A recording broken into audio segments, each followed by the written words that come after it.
To get started with TribeFluence as a brander, let's first download the app. The app is installed. Let's go ahead and open it. I get a load page, and then I land on the Sign In and Sign Up page. A brander can also create a separate account as an influencer, as you'll notice above. Let's press Sign Up.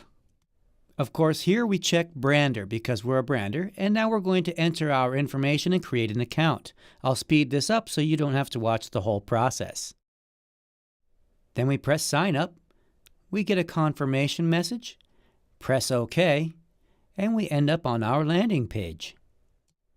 This is where we get to create our own ads. Let's create one. First, we're going to select our category. I'm going to choose Health and Fitness. Then I'm going to name my post. Then I'm going to create the message. After that, I'll choose Start Date and Time. Selecting the default means ASAP. The next step is to add a photo to our ad. I can either take a photo or choose from my library. I'll choose from my library.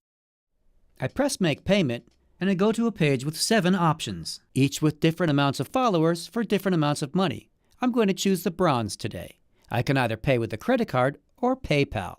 Today I'm going to use PayPal. Up comes a plugin from PayPal.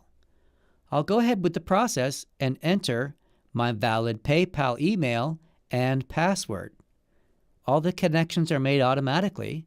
The payment is processed as soon as I pressed Pay. I get a brief on-screen prompt and I press OK, and then we can see the ad that we just placed. That's all it takes to place an ad with TribeFluence.